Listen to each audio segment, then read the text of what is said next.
Hello विद्यार्थियों, आप सबका स्वागत है हमारे यूट्यूब चैनल बिहार एसएस लोकर्स एकेडमी में।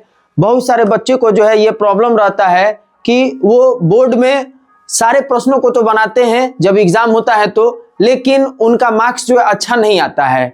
तो वो क्या गलतियां करते हैं जिस वजह से उनका मार्क्स अच्छा नहीं आता है, और बहुत सारे ऐसे बच्चे हैं जो टॉप भी कर जाते हैं। तो वो लोग कल्पना करते हैं उनसे कि मैंने बढ़िया लिखा था, मैंने पेपर अच्छा बनाया था, लेकिन मेरा नंबर कम क्यों आ गया।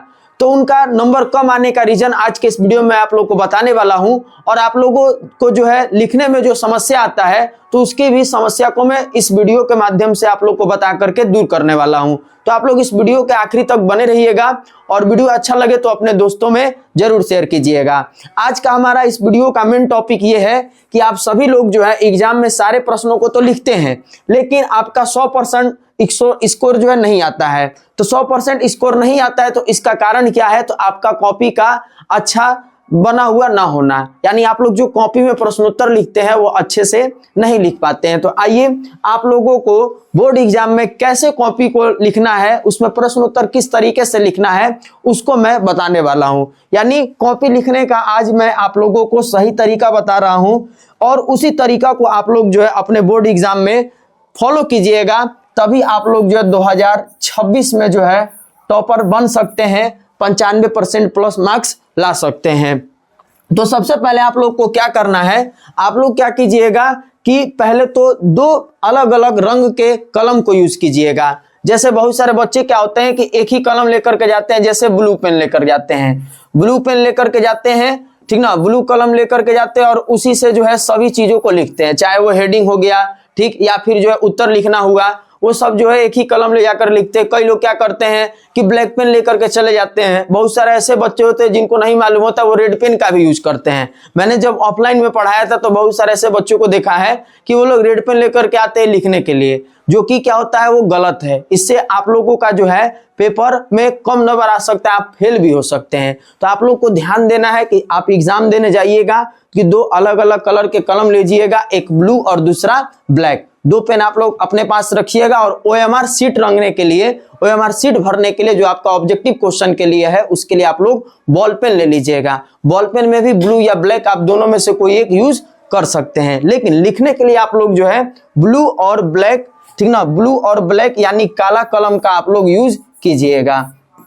इसके बाद आप लोग फिर क्या कीजिएगा कि खंड लिखना ना भूलिएगा। जैसे आप लोग का पेपर होगा तो उसमें सेक्शन बटा हुआ रहता है, जैसे खंड अ, खंड ख ऐसे करके लिखा रहता है, या खंड अ और ब करके लिखा रहता है।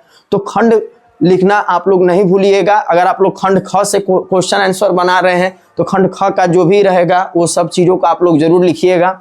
इसके अलावा जो भी आप लघु उत्तरीय या दीर्घ उत्तरीय प्रश्न बनाते हैं तो उसको अलग अलग बनाइएगा, ये खिचड़ी मत बना दीजिएगा। जैसे बहुत सारे बच्चे होते हैं वो क्या करते हैं कि लघु उत्तरीय प्रश्न एक दो प्रश्न लिख लिए और फिर चलेंगे दीर्घ उत्तरीय प्रश्न लिखने, तो उनमें क्या होता है, उनका ये गलती होता है।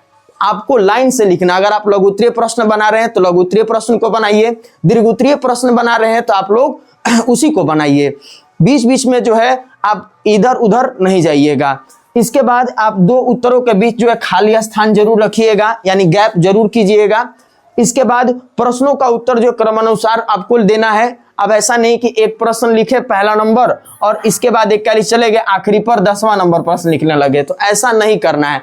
ऐसा कब आप कर सकते हैं, जैसे मान लीजिए कि आपको अगर प्रश्न उत्तर मालूम नहीं है किसी का, ठीक ना, अगर आपको याद नहीं पड़ रहा है उस प्रश्न का उत्तर, तो आप ऐसा कर सकते हैं कि आप मतलब कि पहला प्रश्न लिखे, दूसरा लिखे, तीसरा नहीं आ रहा है तो उसको बाद में लिख सकते हैं, ये हो सकता है। लेकिन आप ये मत कीजिएगा कि सभी में इसी तरीके से उपाय कीजिएगा कि नहीं पहला लिखे दूसरा छोड़ दिए, क्या लिया आखिरी चल गए, ऐसा नहीं करना है। लाइन से कोशिश कीजिएगा कि लिखे, और फिर उसके बाद जो है कोशिश करें कि पॉइंट में आंसर लिखने का, और आपको उत्तर भी देना है, पॉइंट वाइज उत्तर देना है। ये नहीं कि प्रश्न जो पूछा उसका कथा लिखने लगना है, नहीं, जो प्रश्न पूछा उसको पॉइंट वाइज उत्तर लिखना है।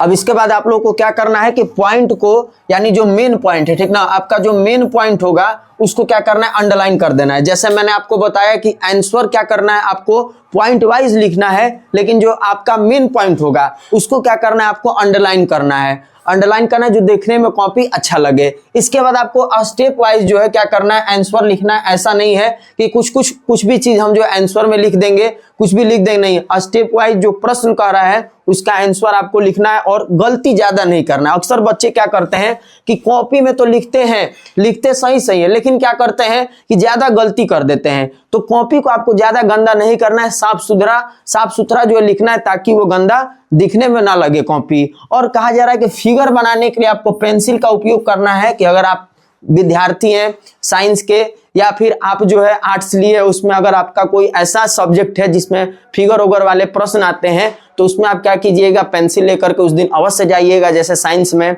फिजिक्स, केमिस्ट्री, बायोलॉजी जो हो गया, या फिर आपका एसएसटी में जो है ज्योग्राफी हो गया, मतलब इस तरीके के जो भी सब्जेक्ट है जहां पर फिगर से क्वेश्चन पूछे जाते हैं, तो उसके लिए आप लोग जरूर पेंसिल लेकर के जाइएगा और फिगर वाले क्वेश्चन में पेंसिल से फिगर बनाइएगा।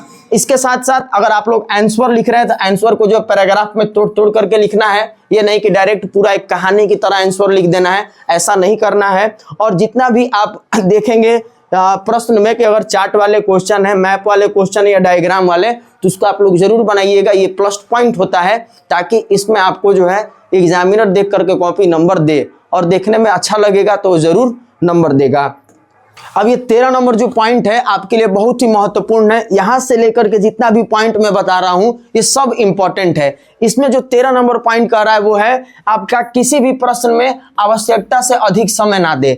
आपको क्या करना है कि जो भी प्रश्न का जवाब देना है उसका एक टाइम बना करके, कि मतलब एक प्रश्न पे इतना समय देना है तो दूसरे पे भी इतना समय देना है। ऐसा नहीं कि एक पे आप लोग दे दिए आधा घंटा, 15-20 मिनट दे दिए, किसी पर जो है मतलब कि कम समय दे रहे, तो ऐसा नहीं। और हाँ, आप लोग को क्या करना है कि प्रत्येक प्रश्न का एक ही शब्द के अनुसार आपको क्या करना है, जवाब देना। और आपके एग्जाम में भी ऐसा लिखा रहता है, जैसे लघुत्तरीय प्रश्न हो गया तो उसमें कहा जाता है कि परीक्षार्थी यथासंभव जो अपने शब्दों में उत्तर दे, और साथ ही साथ लिखा रहता है शब्द ड्यूरेशन भी, कि लघुत्तरीय प्रश्न को 7 से 80 के बीच में लिखना है, कि मतलब कि 50 से 60 के बीच में, ऐसे लिखा रहता है। तो आपको उतने ही शब्दों में जवाब देना है। अपने मन से जो है एक प्रश्न का कोई ज्यादा, दूसरे प्रश्न का कम जवाब नहीं देना है, एक जैसा जवाब देना है, ताकि एग्जामिनर आपके कॉपी को देखे तो देख करके बताए कि हाँ लिखने वाला अच्छा लिखा है, क्योंकि उसके पास समय ज्यादा नहीं रहता है कॉपी चेक करने के लिए। और आपको ऐसा भी नहीं करना है कि एग्जामिनर को ज्यादा समय देना है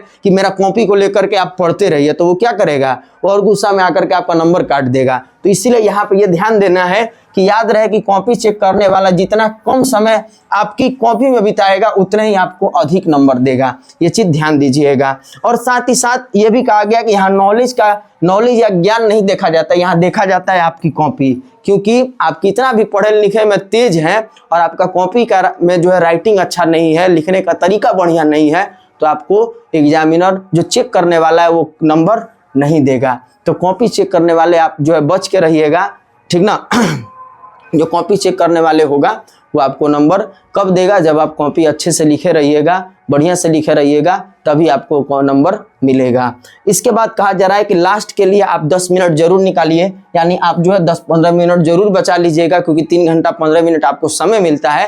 तो आप 15 मिनट अपना कोशिश कीजिएगा कि हम निकाल लें, ताकि उसमें आप एक बार अपने कॉपी को देख सके शुरू से कि कौन कौन से प्रश्न का आप जवाब दिए, किस तरीके से जवाब दिए, कोई प्रश्न छूटा तो नहीं है। तो ये चीज आप जरूर चेक कर लीजिएगा 10-15 मिनट बचा करके। और ये तो आपको जरूर करना है कि साथ में अपना पानी का बोतल लेके जाना है, और घड़ी जो है जरूर लेके जाइएगा। घड़ी से आप लेकर के जाइएगा तो टाइम देखिएगा। पानी आपके पास रहेगा तो आपको पानी पीने जाने के लिए बाहर जाना नहीं पड़ेगा। अगर प्यास लगे तो आप खुद का बोतल से पानी पी लीजिएगा, क्योंकि बाहर जाइएगा आपका समय बीतेगा। बहुत सारे से बच्चे क्या करते हैं, इस समय कटाने के लिए वो बाहर जाएंगे, बार बार पानी पिएंगे, घूमेंगे तो ये क्या होगा, समय आपका कीमती रहता है वहां पर। तो समय बचाना है तो आपको अगर प्यास लगे तो खुद का बोतल लेकर के जाइए, वहां से खुद से पानी पीजिए अपने बोतल का, और घड़ी भी आप पहन करके जाइए। तो ये सारे काम आप लोग कीजिएगा, तभी आपको जो है अच्छा नंबर मिल सकता है, बढ़िया नंबर मिल सकता है। अब देखिए एक डेमो भी मैं लिख करके आपको बता रहा हूं। जैसे आपका एग्जाम में पेपर जो है ऐसे ही जो मतलब कि लिखने के लिए आता है कॉपी, अब इसमें ही आपको क्या करना होता है, लिखना होता है। तो लिखने का आपका तरीका क्या होगा कि पहले आप क्या कीजिएगा, खंड बना लीजिएगा। जैसे मैं यहाँ पर बना रहा हूँ, आप ध्यान दीजिएगा आप लोग।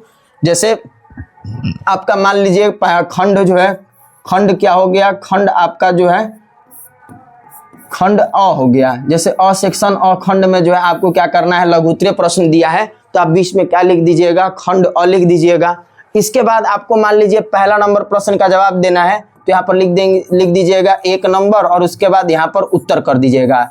तो पहला नंबर का ये उत्तर हो गया। ठीक, अब आपको क्या करना है कि ये लाइन छोड़ देना है, जहां पर आप पहला नंबर और उत्तर लिखें ये लाइन आपको छोड़ देना है।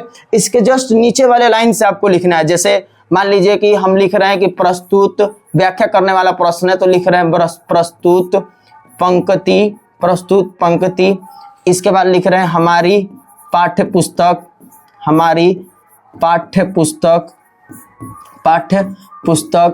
दिगंत भाग 2 हो गया। इसके बाद जो आगे जो भी हमको चीजें लिखना है उत्तर में हम ऐसे अपना लिख दिए। अब मान लीजिए कि यहाँ तक हमारा उत्तर कंप्लीट हो गया, यहाँ तक कंप्लीट हो गया। सपोज करिए एक उदाहरण के तौर पे, तो अब हम क्या करेंगे, अगर दूसरा हमको उत्तर लिखना है तो हम क्या करेंगे, यहाँ पर एक अंडरलाइन कर देंगे, एक अच्छे से सीधा एकदम लकीर अंडरलाइन बना देंगे, अच्छा कि देखने में अच्छा लगे और पता भी चले कि ये हमारा क्या है, पहला नंबर प्रश्न का उत्तर है। और जस्ट इसके बाद फिर क्या करेंगे कि 2 नंबर दे करके और फिर यहाँ पर क्या करेंगे, उत्तर लिख करके फिर सेम वही प्रक्रिया अपनाएंगे। और यहाँ पर हम क्या करेंगे, 2 पेन का उपयोग करें। जैसे हम यहाँ ब्लू पेन से केवल लिख दिए ना, तो इसका आप क्या कीजिएगा, इसको ब्लैक पेन से लिख दीजिएगा, जो आपका हेडिंग हो गया, फिर 1 नंबर उत्तर जो है, फिर उसके बाद ब्लू पेन से उत्तर लिखिएगा। तो ऐसे आपको करना है, तब आपका जो अच्छा नंबर मिलेगा। तो आप इस वीडियो को देखने के बाद अपने दोस्तों में भी इसको शेयर कर दीजिएगा, ताकि वो लोग भी जान जाएंगे कि कॉपी कैसे लिखना है। और आप सोच रहे हैं कि आप बिहार टॉपर आए,